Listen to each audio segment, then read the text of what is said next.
Every person's story has something to teach us. How others view life, how obstacles are overcome, how joy is felt, how fears are faced, how love is expressed. The Matters of Faith podcast explores individual stories of people's lives and how faith plays a part. It may not be your story, but it may help shape yours. And now, Matters of Faith with your host, Jay Wilburn. This is the Matters of Faith podcast on Project Entertainment Network with your host, Jay Wilburn. This is episode 190. My guest in just a moment is going to be Mary SanGiovanni. Before I bring her on, I want to talk about her a little bit. Some of the books that she's written that I've recommended highly include the Kathy Ryan series. Behind the Door is one of my favorites from those, but I've read most all of them and really enjoy them. The Hollower series was one that still kind of haunts me today, so I'm looking forward to talking to her about that as well. She has a wide range of books that she's written over her career, so we could probably fill up multiple podcasts with that. Also want to mention DC House of Horror, where she got to write a Wonder Woman story in a horror-themed comic with some other great horror writers. I want to mention it because I think it did very well, and I wish DC would pick that up again and use her for more of their comic book writing. But again, they don't ask my opinion on those type of things. But that was a great comic. It's still available, and you should snatch that up either just for a Halloween read, or if you're into horror, or if you just want to see the superheroes used in some different and creative ways.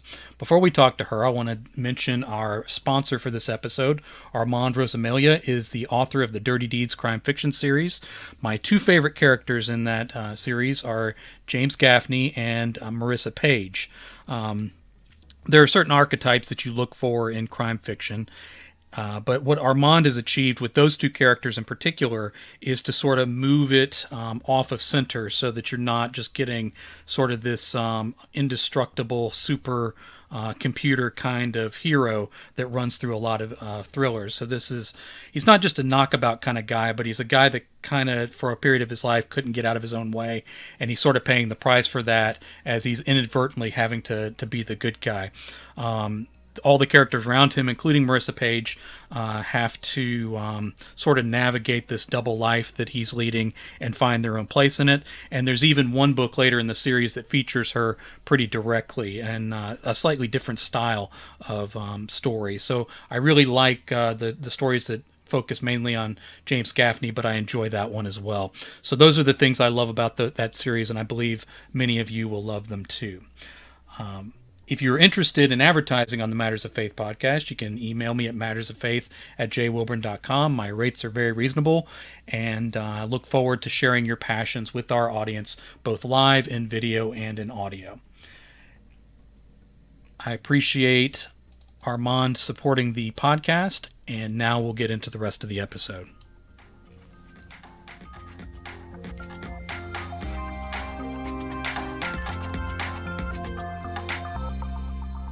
This is the Matters of Faith podcast on Project Entertainment Network. My guest today is Mary SanGiovanni. Welcome to the program, Mary. Hi, everyone. Thank you for having me, Jay. This is exciting. I'm glad to be here. Cool. Obviously, I've been reading your work for a long time, and we operate in some of the same circles in horror, but very much enjoying being able to finally have this conversation with you.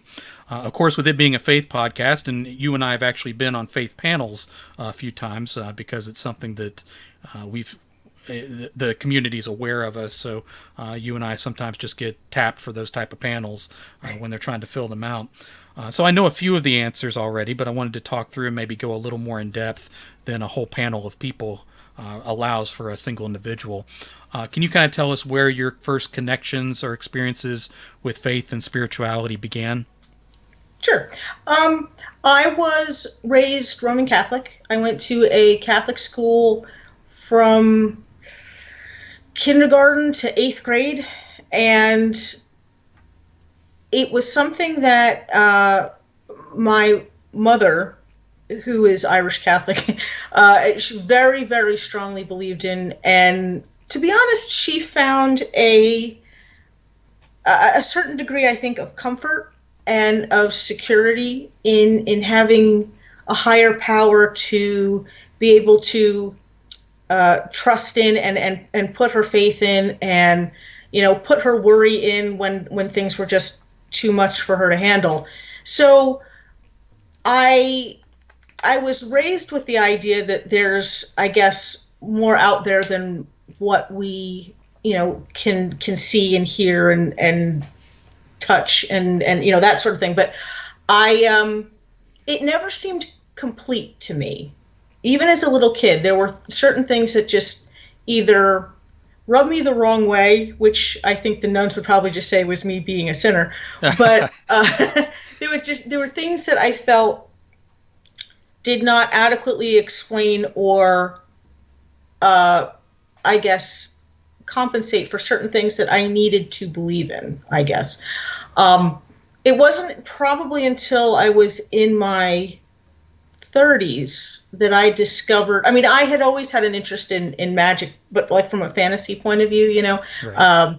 Lord of the Rings kind of thing, that to me, the idea that there was, and I guess maybe that's why I'm drawn to speculative fiction, the idea that there's more out there, that the universe or universes are bigger than we can imagine, and more complicated and more complex. That to me, I think that seemed to resonate more. And in my 30s, I discovered more like Celtic magic and Celtic, Druidism and that kind of thing, like nature magic, animism, those sorts of things. And that felt like, and I've said this before, but it felt like something my soul was remembering instead of learning for the first time. It felt like it completed all of the things that, because as far as I was concerned, there are certain things that, despite my discomfort with certain policies that the Roman Catholic Church has, there are certain things I think that are genuinely good, and that taught some genuinely good lessons. For example, the idea that you should consider everybody's feelings, that you should strive to be as good to other people as you would want them to be to you, that kind of thing. I think at its heart is a beautiful message.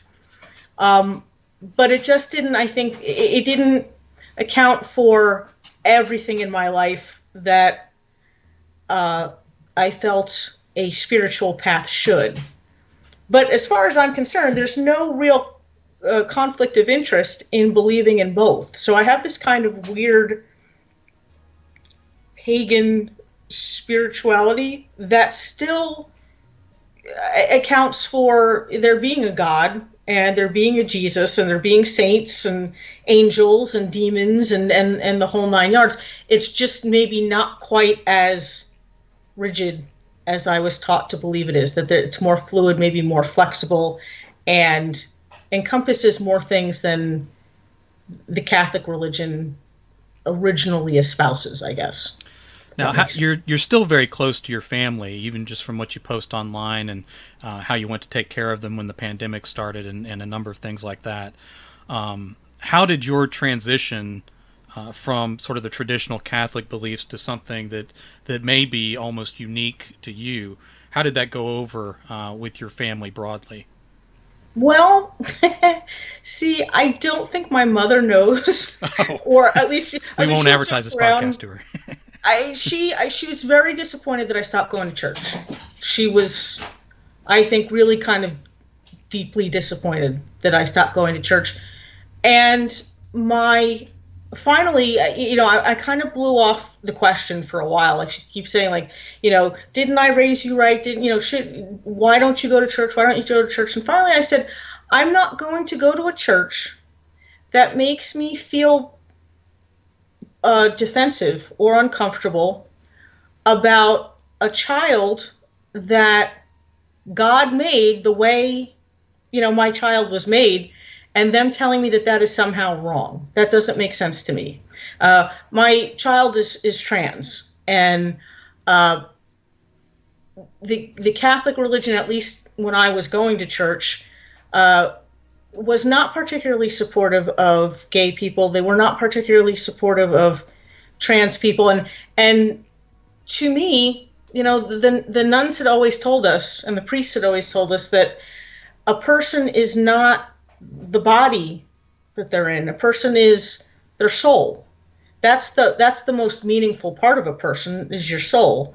And a soul, according to how I was raised, getting this kind of, catechism in the 80s, that a soul is actually sexless, is genderless. So to me, if all that matters to God is that two souls love each other and take care of each other and are good to each other and love selflessly, then it shouldn't matter what bodies they're in. And when I explained it to my mother that way, she seemed to understand. I think she was still disappointed, but I'm not so sure if she was disappointed in me or disappointed in not being able to reconcile a religion that she wants to trust and wants to believe in with the granddaughter now that she loves. So it's been kind of a transition. Now my sisters just think it's funny. My one sister says, I, based on like the perfume I wear and things that I surreptitiously teach her daughter and her son, sometimes my sister will say like that I need to shop somewhere with a beaded curtain and a neon eye in the front window. She teases me about it, but my sisters, both of them, I think, respect that. Because they still are, I wouldn't say fairly religious, but they do go to church and they do still follow, I think, a certain Catholic spiritual path, religious path, but they don't seem fazed or surprised that it doesn't work for me. And that's fine. I mean, like I said, what doesn't work for me personally, it doesn't mean that I have any, condemnation or criticism for people who find comfort in it and who find it to be a good guidepost for living a moral life. It's just that it doesn't work for me. And I think that they understand that, they accept that, and they tease me a little, but I think they know that I'm happier. I feel less guilt. I feel less stress. I feel more who I was meant to be, where I'm at. I don't know that my mother will ever fully understand. So she'll tease me sometimes and she'll call me a heathen, but that's fine. I think even deep down she knows that this wasn't ever going to work for me, and she's okay with that. Now, speaking as a person who socially, I'm probably as far from other people of my same religious tribe as I could be, but in terms of sort of fundamental Christian theology, I'm probably pretty as close to traditional as I guess a modern thinker can be. But I'm wildly disappointed in my own church for a lot of reasons, a lot of downfalls. Church broadly, capital letter, not just the specific building I go to. But one of their biggest downfalls, I think, especially in the modern world, among many, is the reprehensible way that the LGBT community has been treated. Like, if there's any place that Christian love has fallen down and failed to represent God well, again, among many examples, I think that's the biggest example. It's the most atrocious, in my opinion, and it's probably done the most damage to the reputation of the God we claim to believe in and the ideals we claim to believe in. But more broadly, looking at Christianity as sort of it seems to have all the makings of a really solid ethical and moral foundation. So if you removed all the problematic history and were able to work through some of the stories that seem to contradict themselves, there seems to be a great framework for holding up society, and a lot of Western civilizations kind of based on the idea that it is that, whether it is or it isn't. Where do you think modern Christianity is failing to live up to that potential then, where there's so many more examples of where this potentially great ethical, moral, loving, all forgiving, humble, all these attributes that we hold dear in the modern world? Why does that seem to continually fall short, do you think? Well, I think that, and I can't speak to other types of religion. But at least as far as like Christianity and maybe in particular Catholicism goes, I think part of it is that its structure maybe from, the first couple hundred years in, like the first couple hundred years, I think it was fairly flexible because it was a new religion, but after that, I think that it ran into a couple of problems which seem to influence how it works today. I think that there was a period of time, I want to say maybe like in the Middle Ages or the Renaissance, somewhere, or maybe, and people I think would argue maybe even today, that it was in order to maintain the religion despite an evolving world around it. I think that they implemented fear tactics. Mm-hmm. And, like if you don't do this, you're a sinner. If you're a sinner, you're going to hell, that kind of thing. And I think that you never can hold on to something.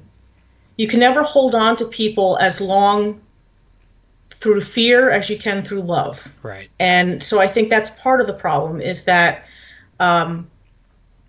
those people, many people who are, holding on to like the fire and brimstone Old Testament kind of God, a God of wrath as opposed to a God of love. I mean, that was, I think, kind of the point Jesus was making early on, was that, no, yeah, he's a big, powerful God and all, but this is a religion of love, not a religion of fear. But I think that was sort of overlooked over time, and it went back to being a religion of fear in a lot of cases. And I think that puts people off. And I think the more people find other ways of being secure, in their own sense of self, and especially nowadays where identity is so much a part of politics and the social culture and everything, right, that this idea of fear and subservience to an entity that science hasn't, proven to exist, they're going to lose people. It's not welcoming them in. It's pushing them out. The other issue that I see, and maybe this is more of, maybe more prominent or more, more a modern issue, I think, is that any religion has an element of the supernatural to it. Right. And in particularly in Catholicism, and I think in Christianity in general, there is a type of supernatural aspect to it that defies science. Right. It's not just that science hasn't been able to prove it, it's that science has, for the most part, proven otherwise. Right. And I think that's hard for a more jaded and sophisticated society to swallow. Like, it was one thing when there was so much about the world, so much about the universe that we couldn't explain. Then you get okay, then it makes sense to chalk this up to visions of angels visiting human beings, or God coming down from the heavens and speaking to people. Whereas now I think we're so entrenched in science and technology, and not that that's necessarily a bad thing, but it's almost that if something does exist that's supernatural or paranormal in some way, it's like a back and forth. Like, we want to solve the mystery, we want to solve the problem with science, and then once we do, we look for another supernatural mystery again. So it keeps going back and forth. But I think we're in this sort of and I think we have been probably since the 70s, this sort of trend that, well, we can't prove angels exist, we can't prove demons exist. There's nothing to say that a God made the universe, because science says things happen this way. The Bible says, that there were Adam and Eve, and Adam and Eve named all the animals, but we know that there were animals on the earth before,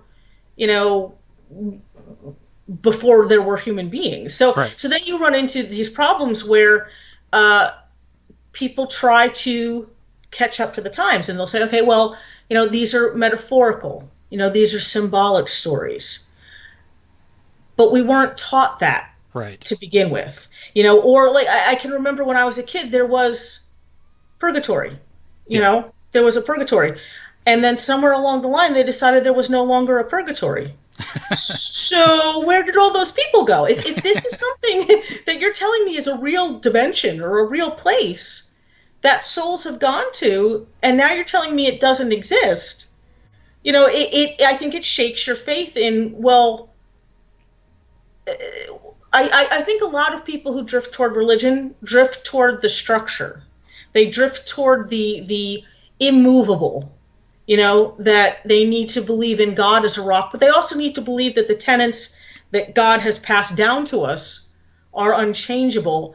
And I think in order to stay current with modern society, you can't do that. Right. I think people, I think people tend to be, they'd rather be, sort of blindly adherent to certain principles because that's all they have, than to accept that maybe you can still believe in God and believe in aliens, that you can believe that, if God made people gay, then being gay is okay. You'd think that science would almost help people do that, but I think that what it does is it shakes their faith that the things that they have been told are true may have gray areas or may not be true at all. And I think that scares people, because if it's possible that this part of the Bible isn't true, then maybe it's possible that God isn't out there. And I think that's too terrifying for people to even want to comprehend. And I don't blame them. Right. Right. When I was reading horror coming up, and I was still involved in church and all that, horror was just sort of this broad category. Like, I didn't have any concept of subgenres or styles or anything like that. And I even came into writing the same way. I didn't really have any sort of great concept of which type of stories I was reading and writing, and then only kind of figured it out in retrospect. So splatterpunk being its own genre and something that I didn't figure out that I was writing a little bit, it took me a while. And then cosmic horror was even longer. Like, it was much longer before I realized Stephen King was writing a lot of cosmic horror. It was much longer before I figured out that even some of the things that made stories work that I really like was that unknown element of cosmic horror. And kind of reading broadly, I kind of consider you probably one of the modern torchbearers for cosmic horror, just in terms of your knowledge of it more broadly, but then specifically how you apply it in a wide range of works.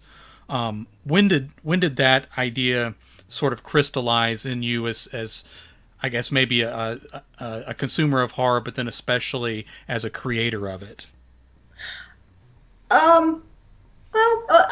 Originally, I think I thought I wrote monster stories. Right. Because as a kid, mostly I read science fiction and fantasy. I didn't really get that horror was a thing until I was a little bit older, because I guess your parents kind of watch what what you read. My parents were pretty good about,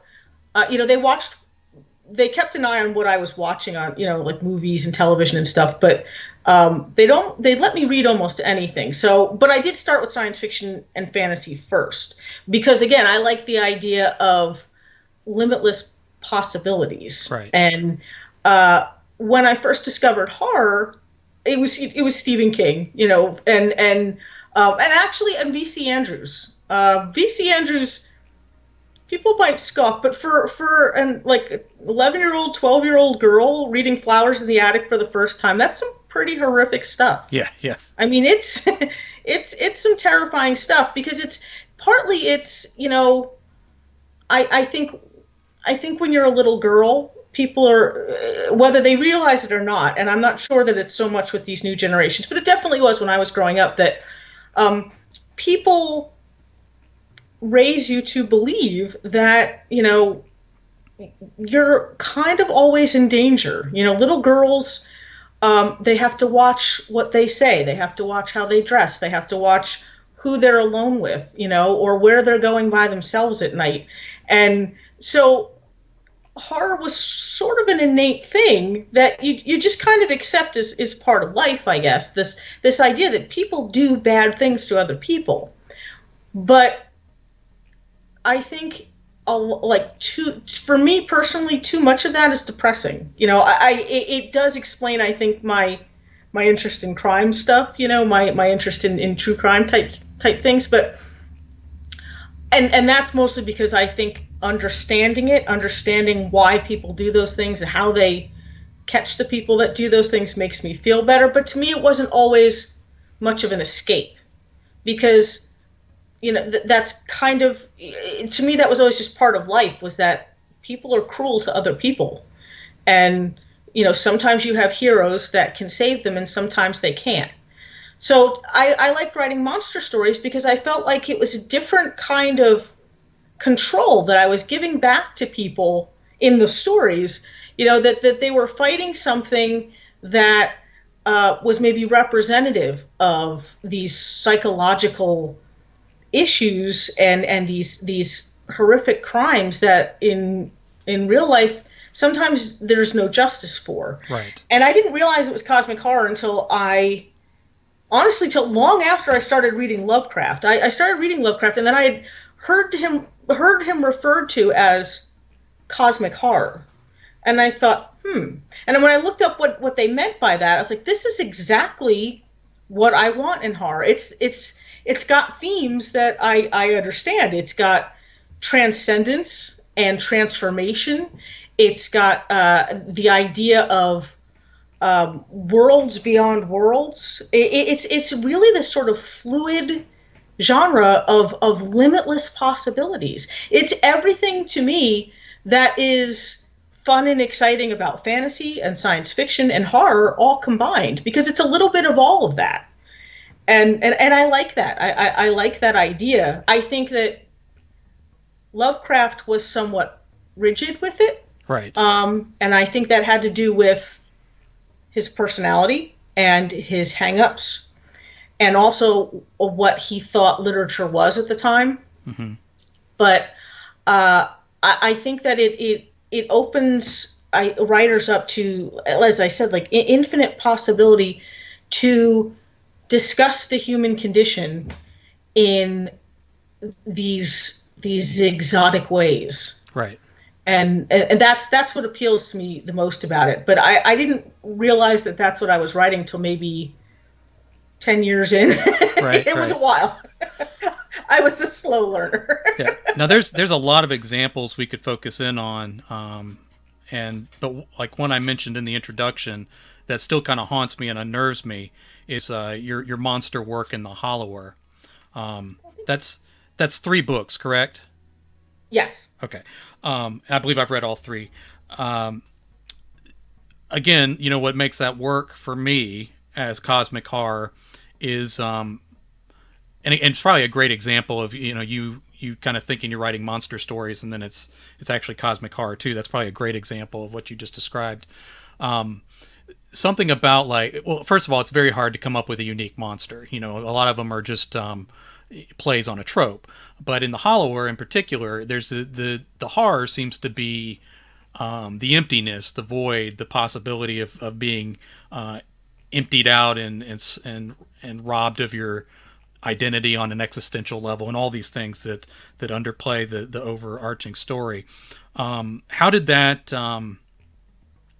you get your head around that monster and idea and story either before or as you were penning it, and then how did you kind of make emptiness into a monster that could interact in a story like that?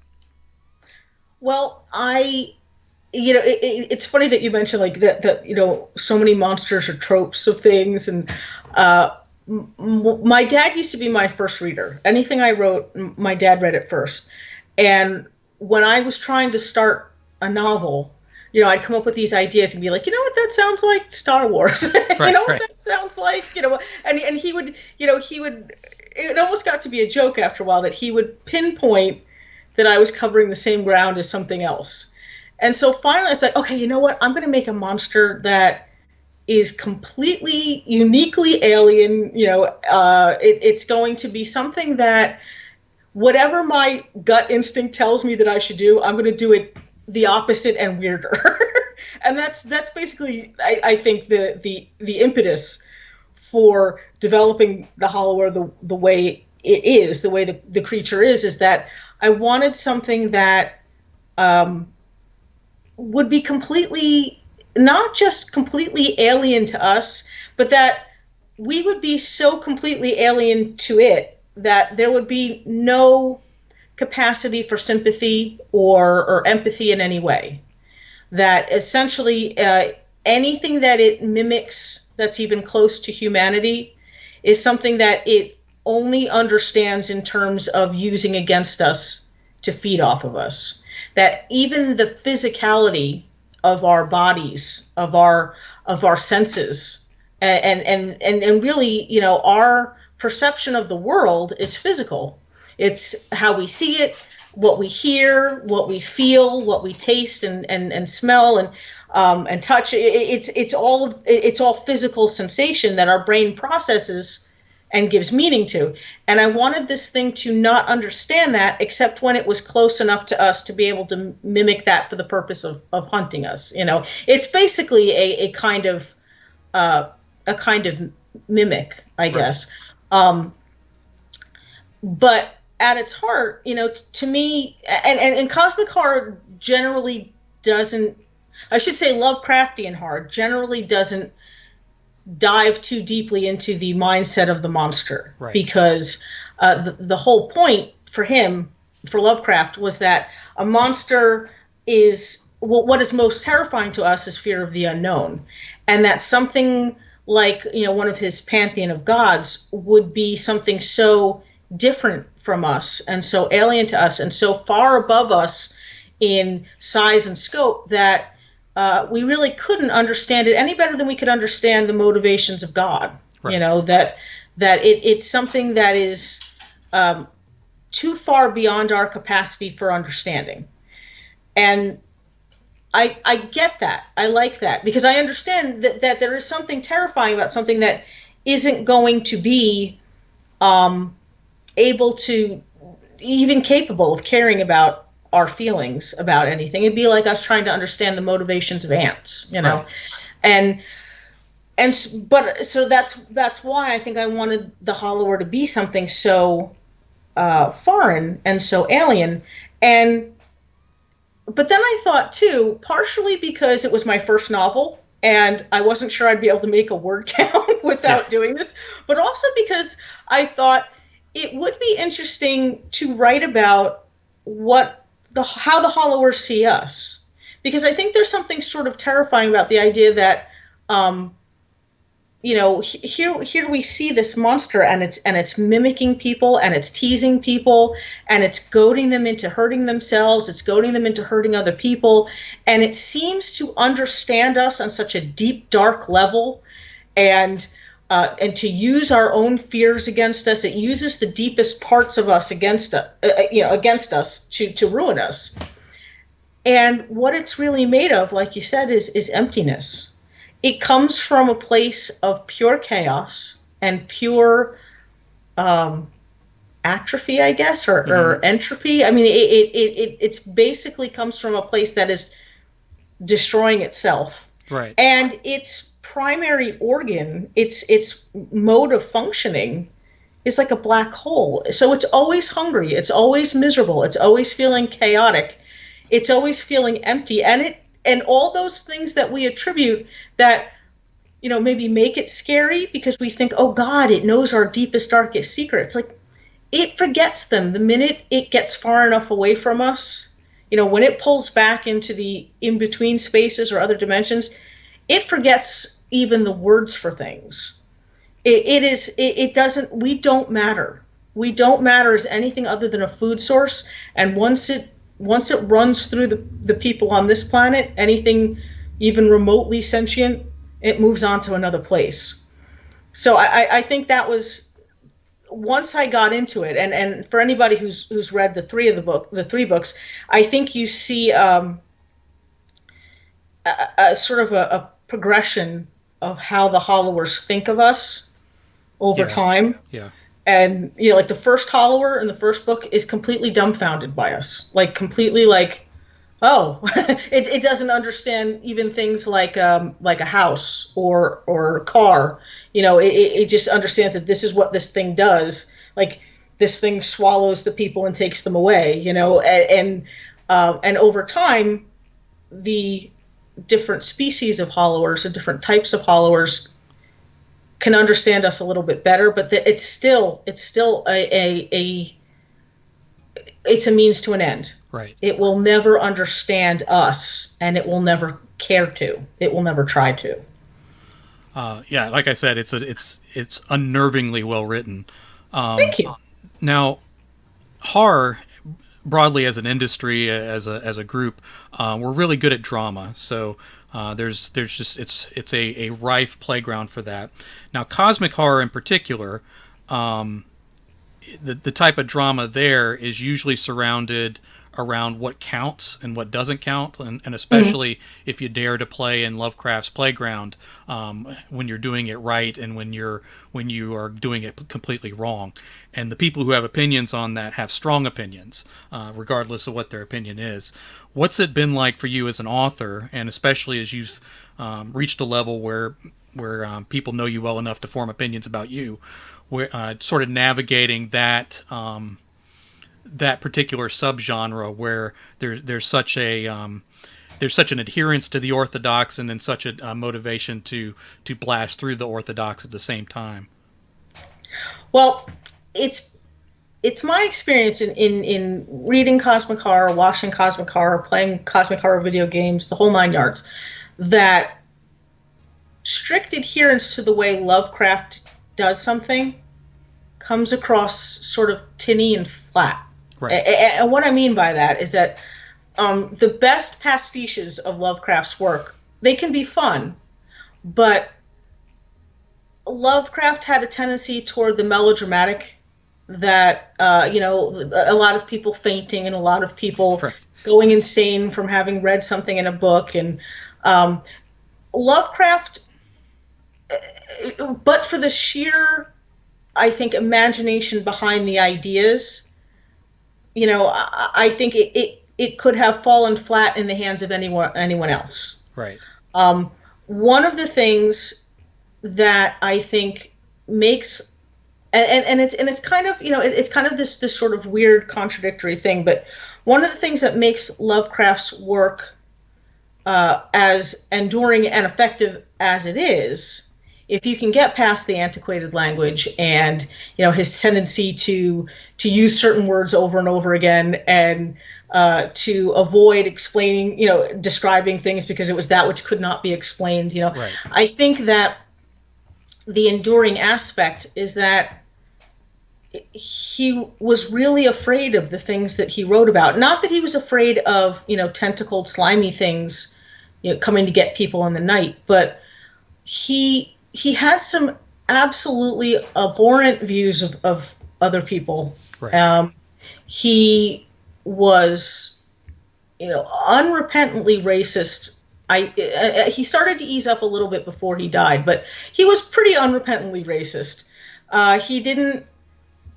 If you read his correspondence, he kind of comes across as a cantankerous old man before he was really a cantankerous old man. Right. He's a little grumpy. And if you look at how he was raised, I think that much of the hate that he had for other people came from a fear of change. So in a way, it was a xenophobia that drove it. I think he felt like, because he was different. He was different. He had a difficult family life. He was often sick as a child. He had kind of a tough time growing up, and he knew he was different. And I think he felt afraid of being ostracized for being different. And when people fear being on the outside of a group, they do whatever they can to other somebody else and to outside somebody else. And I think that is sort of an or overlooked thing, underrepresented aspect of his character, that I think he was afraid of being shut out from the sympathy of his fellow human beings. And so he had this very active, correspondence with other people, and he wrote about in a lot of stories that not just the fear of others, but the fear of being another, fear of finding out that you are not like everybody else. And I think it's the genuine fear, although misguided and often misdirected at the wrong people. Right. I do think that he honestly felt that fear. I think it's one of the reasons that, say, something like The Exorcist works as well as it does. Even if you weren't raised Catholic and even if you don't believe in demons, The Exorcist is a scary book. And I think what is scary is that the man who wrote it believed in it wholeheartedly. He believed in the fear of that kind of evil wholeheartedly. And I think with Lovecraft, that's the thing of it. I think the best way for people to reconcile their appreciation of Lovecraft with the fact that he may not have liked them as people, and I count myself one of those people. I don't think he thought too highly of Italians. I don't get the impression that he always thought too highly of women as anything more than like matrons, Right. I don't think he thought of them as being particularly talented or interesting in any way. So I get it. It is difficult to reconcile admiring somebody's work, knowing that they were that he was such an awful person, right, in certain views that he had. And the way that I've done it, the way that I think most people who have reclaimed cosmic horror as a genre that they can comfortably write in is understanding that it might not have been such powerful fiction without the fear behind it. Right. Maybe without the hate. Sure, we could have done without the hate, but yes. But I think the hate was driven by fear. And I think that without that fear, it might not have had the impact that it's had over time. Wanted to talk about your paranormal investigator character. I said Kathy Ryan in the introduction. That's correct, yes? Yes. Okay. As soon as it came out of my mouth and I was in the middle of talking, I'm like, is that the right name? Did I say it right? That kind of thing. Even though I've read the books, it's just that moment where you have to talk and think at the same time. I love those books. And again, I read pretty broadly in a lot of genres. So the paranormal investigator sort of mystery type thing is not unique. And a lot of them, when you read them, there's a certain formula and template that you can often expect to follow. So if once the story starts to fall into that pattern, you can kind of not necessarily guess every turn, but you can guess that what's coming in the next act kind of thing. Now, when I read yours, I wouldn't have thought of it in that vein if you hadn't defined it on the cover. So like just reading the books themselves, it felt like either that you're aware of that pattern and purposely sidestepped it, or you just kind of blasted through it just in the mode of your storytelling. Was there a purposeful attempt to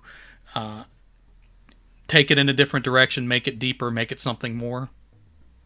I tried. I think that one of the things that makes writing a series easy is because some of the legwork is done for you already. If you have a series of books about the same character, then you've already been in that world. It's already been created for you. The character, you know the character like a person.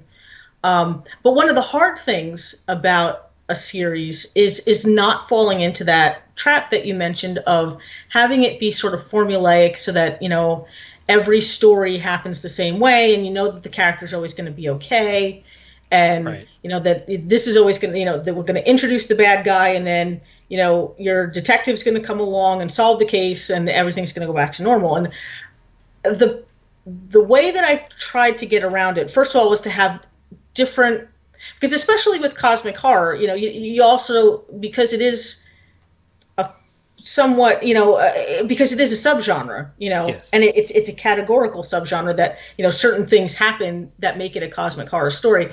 I didn't want to, if I could avoid it, have repetitive storytelling there. So one of the things that was important to me was to evolve her over the course of the books, have her change and grow with each experience. And I also wanted the nature of the cosmic horror to be different, which would involve, you can still use certain tenets that make something a cosmic horror story, but change the nature of the story. So in some stories, the bad thing comes to our dimension. In some stories, they have to go to where the bad things are, and I just sort of build from there, and try to see how that would cause her to evolve as a character. I had read a couple of James Patterson books, like I'm trying to think of the name of it now. It's just completely slipped my mind. But his detective changes over time. In some ways, he starts out sort of angry and bitter, and mellows out in some ways. In some ways, he gets more angry and more determined to accomplish certain things. But he changes as a character, and his life situation changes. It isn't always the same circumstances happening. And with Kathy, and this always kind of amazes me, because people seem to really respond to her. They seem to really like her. I didn't want to make her perfect, because I think a lot of thrillers fall into that problem, that they want to show that this woman is, smart and capable. So they make her smart and capable and sexy and built like a Barbie doll. Right, and, right. and she has this one flaw that makes her, less than perfect. But otherwise, she's like a superhuman, like a Terminator, right. Powering through these. And I didn't want that. There's also certain things, I think, in horror and thrillers, and there's certain things that have never been considered acceptable for the good guy if the good guy is a woman. Mm-hmm. You don't often, you'll often see the trope of a detective who's a drunk, but it's always a man. Right, right. You don't see detectives who are drunks who are women. Yeah. And Kathy drinks. I mean, she's like a lunch drinker. She's like an alone drinker, Yeah. She's like I'm brushing my teeth with whiskey kind of drinker. And yeah. She's also, because I wanted her to be different. I wanted her to be able to do the same things that a male detective would do, and like she doesn't have a lot of social graces. She pisses people off a lot. She isolates people with how she says things and what she says to them.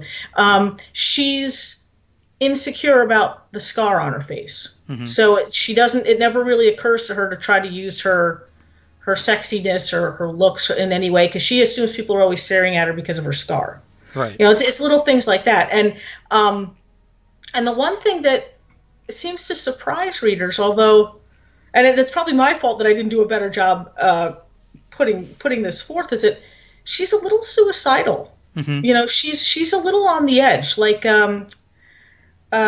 she's been through a lot, and it's one of those things where she's not actively trying to die, but if she does, okay, then that's, one less problem, one less thing to worry about, and people don't see her that way. They see her as incredibly strong and incredibly resourceful, and I kind of like that. And I think she's become, over the books, less suicidal, but more pessimistic. Mm-hmm. I think by the time we get to the fourth book, she feels like she's on borrowed time. And maybe for the first time ever, that's a problem for her. She doesn't just want to... It's not a case of like, well, if this thing, if this monster, whatever this monster is this time, if it gets to me, okay, whatever.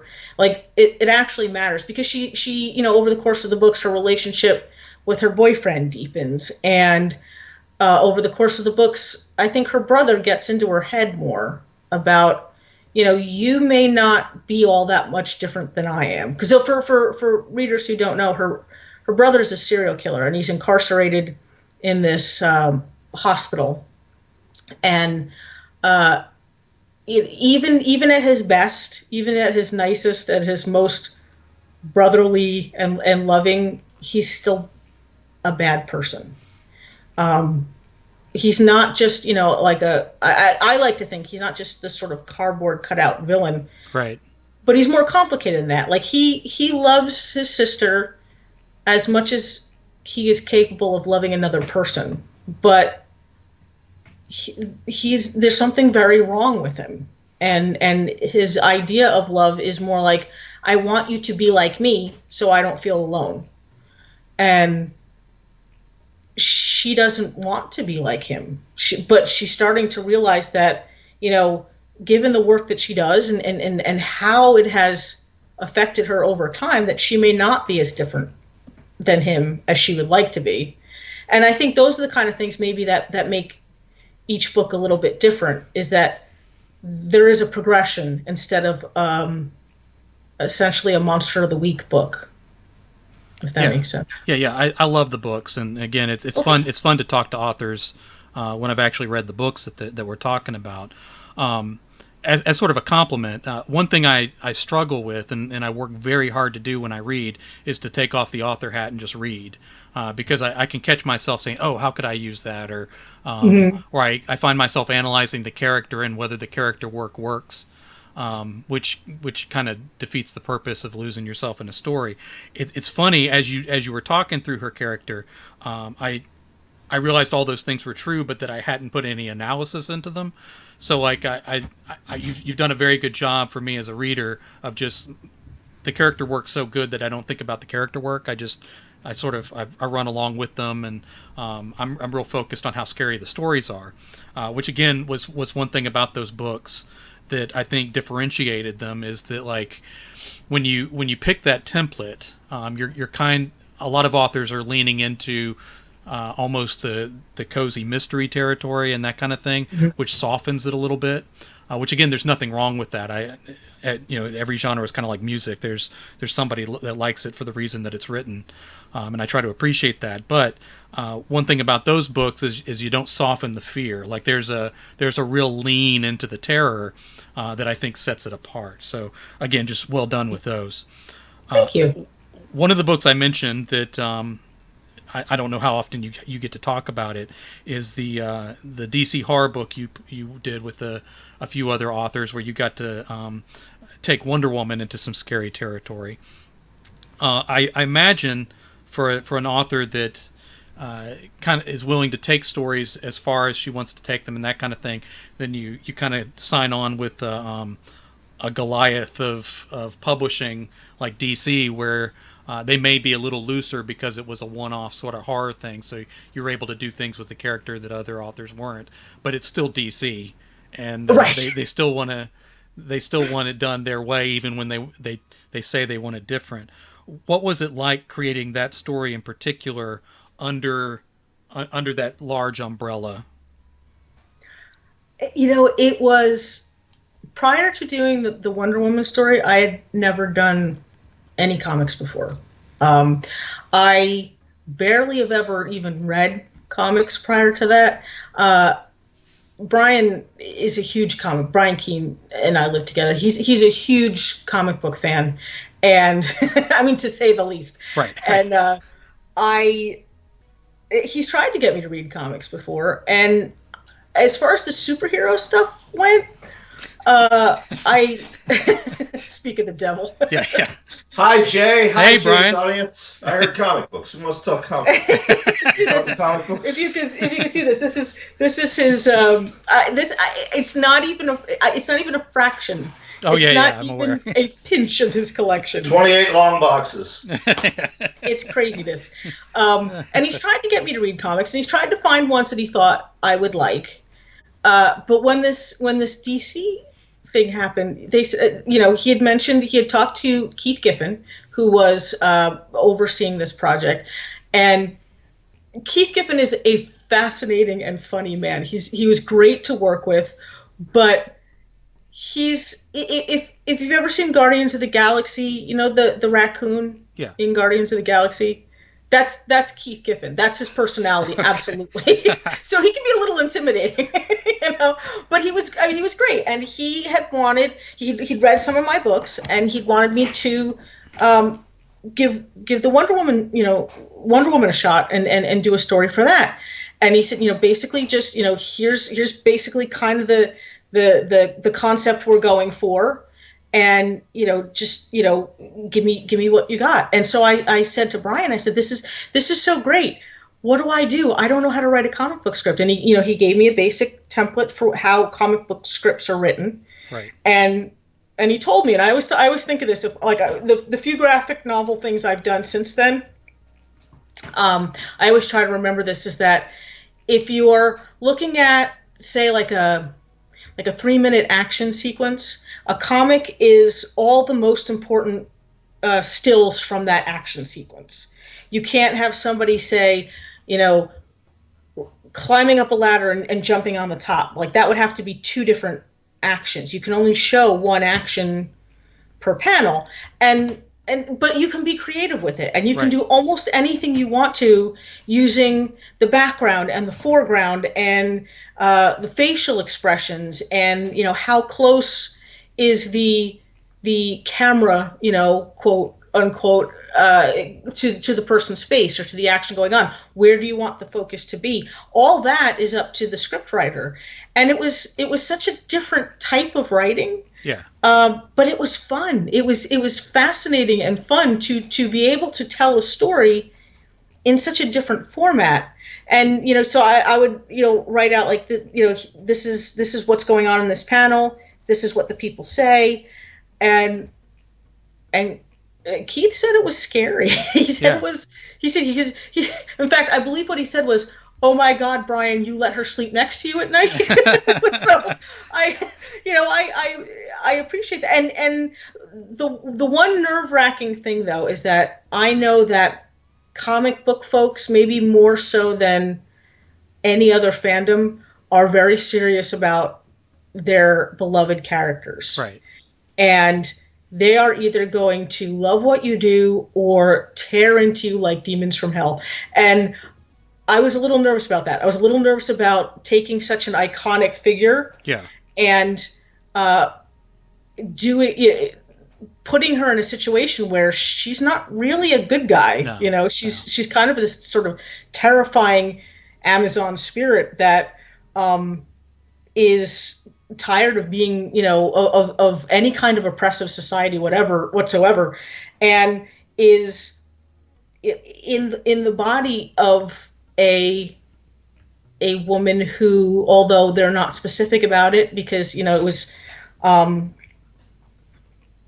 it had to do with certain editorial policies, I guess, but a woman who's maybe questioning her own sexual identity and her own gender, and to have this spirit inside her who is so adamantly against men oppressing women in any way. It was an interesting story to be able to tell, and it was fun. It was fun because, to tell you the truth, ever since I did the Wonder Woman story, I was like, I kind of want to do more comics. I would have done a whole bunch of comics for DC, but my understanding is that shortly after that that comic came out, as popular as it was, and as much as fans really seemed to enjoy it, they had some hierarchy rearrangement, I guess, at DC. Yeah, as tends to happen with comic books regularly. Yeah, and so who the people who even Keith Giffen would have contacted, we couldn't find them. I mean, it's an odd situation. I think that's the problem. That's the impression I get from people who work regularly in comics, that it's if you can either get in on the ground floor of something, or if you can catch them where everything is sort of in a lull and there's like peace and calm reigning over the kingdom, then you can maybe do more comics for them. But I told them, I've told them before, they have my name, they have my contact information. If they ever want me to do any comics, I would be happy to. But I think it part of it's going to depend on how DC rearranges internally, their workforce. Yeah, So. yeah. As a fan of those characters, and then of course being a horror fan, I loved that book, like all the stories, and especially including yours. Writing Wonder Woman as a first comic book is quite a deep end dive into comics. Yes. But it's funny because I read that book, and I'm sure they were going for something great, but as I'm reading through it, it almost felt to me like they accidentally did something great. Like they accidentally picked the best authors, not realizing what they were going to get, and then accidentally let them play a little more than they probably would have had they thought it out more. And so, like, in the end, you got what I think is an excellent comment that a few of the working elements were accidents. So, and I guess you mentioned like he thought your story was scarier than he expected, even though he's hiring horror authors to write a horror comic. And that's partly my fault. I misunderstood what he'd said, because he said, "Go wild, do whatever you want to," and so they're actually what I turned into him the first time was actually, it had to be edited down a little for violence, because I turned in maybe like an M comic and he wanted like a T comic. Right. So it did have to, I guess there are certain rules that DC puts in place about, like, content, violence, and that kind of thing, controversial type topics and whatnot. But I think you're right. I think with the project, Keith said, this is an idea I have. This is what I want to do. Shut up, trust me, it'll work. And DC said, okay, all right. But I think that the feeling maybe above Keith's head was, well, they're not comic book writers, so comic book people aren't going to respond to what they're doing. And Keith said, you need to trust me. They're horror writers writing a horror comic. It'll work. And I think it did. I think it definitely did. I think it was, I think he picked writers whose work he knew, and he gave them something that he believed they could do, but would still be somewhat challenging. Yeah. And like I said, I love that book. And I'm obviously much more casual comic book fan than Brian Keene is, but, as a comic book fan, when I watched some of those juggernauts sort of stumble over themselves, and then they put out something great, and then they almost stumble away from it almost immediately. It's almost like it's a historic pattern that's so predictable it can't be disappointing anymore. Right. Here's this great thing. Oh, you're completely fumbling away from that, so we'll never see that again. That kind of thing. But hopefully they'll come to their senses and let you play a little bit more. A couple more questions before we go. You've been doing this a little while. What do you recall what your first published novella work was? My very, very first story published anywhere was a short story published in an online zine called Dark Annie. Okay. But I'll tell you the God's honest truth, I can't remember what the title is. Yeah. I remember what the story was about. I remember it was about, it was almost like a Victorian, not quite a ghost story, but like a Crimson Peak-ish kind of story. Right. That was the first short story I ever had published. The first short story I ever had professionally published, I think was in the Horrifying 2 anthology. Okay. I think I got 3 cents a word for that. And what year was that? Do you recall? I don't. I think I have in my head that the first thing I ever got published was in 2002. Right. Okay. So I think Horrifying might have been like 2004, something like that. And then I just kept trying to after that I was like, okay, well, I made one professional sale. I'm going to keep going for people that are going to give me money. Yes. And then the first novel I had published was in 2007. That was The Holler. Okay. All right. Wow. That's a powerful first novel. Now, when we were talking, setting up for the podcast, you mentioned that you were sort of between works right now. Is there anything that you're working on that's maybe coming up either in the near or nearish future? Well, ideally, I'm I'm trying to. I think I'm allowed to talk about these things. I think you can I go am. vague if you need to. Okay. There's a novella I have coming out from Thunderstorm, Okay. and it's called The Shapes of Night. And I honestly don't. I mean, it's sometime next year. I think it's coming out, but I Okay. don't think we have an exact date yet. And then I also have a novella coming out from Cemetery Dance, Okay. Cool. and that one I'm not sure. Again, I'm not exactly sure when it's coming out. I'm pretty sure it is in the queue to be going to the printer, so I probably sometime next year. Okay. And I recently did a graphic novel of Rich Chismar and Billy Chismar's Widow's Point. Okay. I did a graphic novel version of that. My understanding is the art's being done for it now. And other than that, I'm finishing up. I'm about 15,000 words away from the end of probably one of my favorite things that I've ever written. It's a cosmic horror haunted house story, and it's just craziness. It's just craziness. Right now, it's called the Everywhere House, but I'm not sure what it's going to. Yeah. God willing, if if and when it's published, if they'll change the title. But that's what I'm calling it right now, and I'm super excited about it. I can't wait. And then I have a couple other things lined up. I'm going to try a horror western. Okay. Because cool. Again, it's all about the challenge. And you mentioned the Hollower books. There's 3 Hollower books. I would like to do a prequel novella. Okay. Eventually. So I have that sort of on my list of things I'd like to do, but Right. there's no schedule for that yet anyway. But it's basically in the prologue of the first Hollower book, there's a suicide, and it would be the story of how the person who commits suicide gets to that point. Okay. Yeah, that would be interesting. Horror western's interesting. That's sort of a new trend that's sweeping through at this point. What sort of is drawing you to that to create your own story within that movement? To be honest, it was suggested to me by an editor. I'm not sure. Again, I'm not sure how much I'm allowed to say about Yeah, that. that's But fine. it was suggested to me by an editor to try that, and I said I said yes because I thought, well, okay, you know what? That's like with the comic books. That's something that is way outside my wheelhouse. I love writing cosmic horror, but I thought it would be kind of fun to write just a straight up monster story that may or may not be cosmic horror, Right.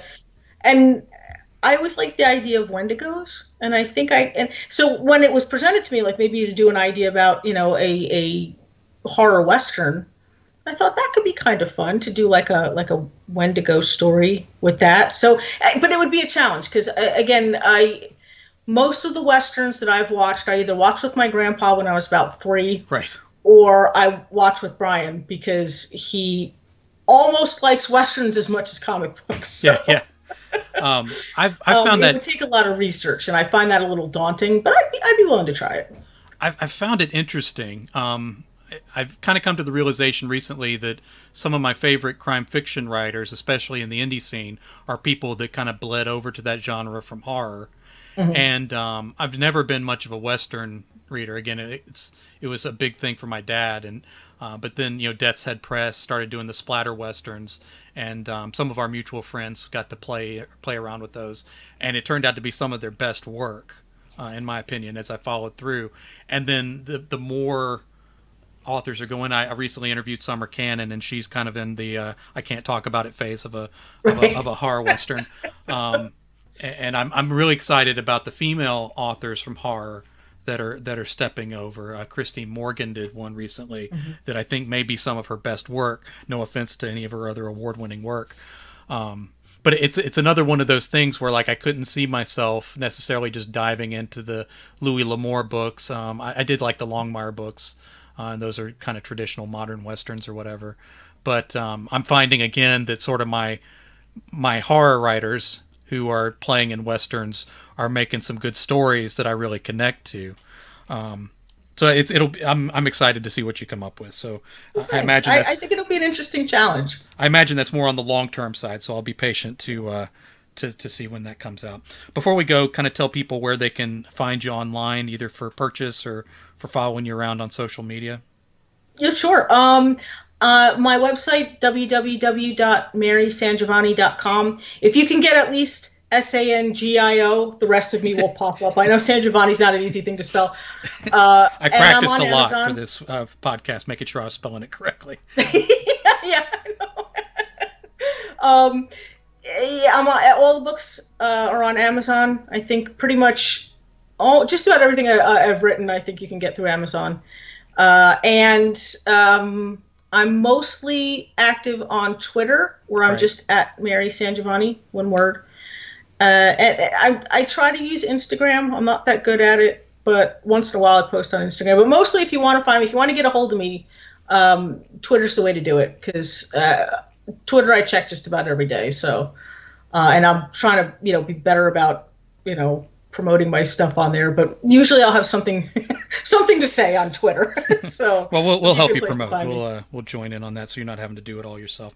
Thank you for being on, Mary. Well, thank you for having me. This was a lot of fun. All right, before we go, I want to remind everybody that our sponsor is the Dirty Deeds series from Armand Rosamilia. Again, I talked about a couple of my favorite characters, but it's a great crime fiction series.